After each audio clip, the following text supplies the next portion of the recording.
全国第一个制定低碳城市自治条例，就是咱台南市。台南市企业紧急宣言提出2030年真正爱打造永续发展的环境。18号全台第一座碳中和中油加油站伫台南前锋站正式收整，同时嘛是全球第一座采用 PS 2060规范的加油站，经过 BSI 英国标准协会的认证，今仔日举办收整典礼。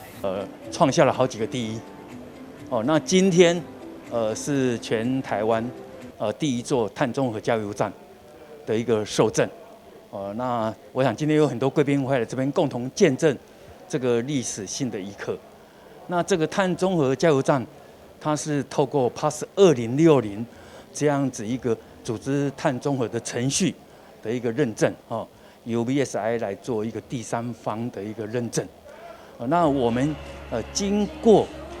详细的一个盘查，包括盘查它的排放源，还有它的数量，那用了很多方法，包括去算它的用电、用油、用水，还有再生能源的一个发电量，然后再加上我们提出的一些减碳措施，那最后算出它的剩余的碳排放的量。那这部分碳排放的量，我们就去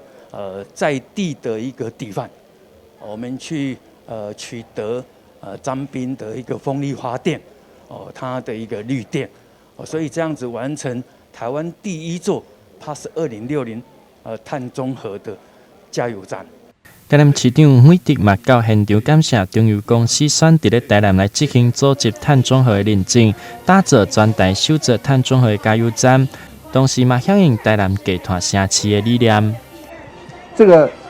节能减碳订定了碳中和的这个计划，详不详实，够不够，达不达得成，会不会太少，会不会太多，会不会达不到，大家讲半天。但是我特别看到了，实际上开始做了，中油真的是做的最好，而且是实际开始做了，不是只是在纸上计划，在议论纷纷。那我们知道，碳中和是福国利民的，对世界人类是有这么大的帮助，我们不能不做。那从哪里做？从前锋站开始做。就像妈祖也是保境佑民的，妈祖出巡前面一定要有前锋官的。那我们节能减碳就是从前锋站开始，很乐于看到我们中油已经有好几个站，包括在花莲，包括在嘉义，都有好几个站也开始在做。我们也希望说，我们地方政府一定全力来配合。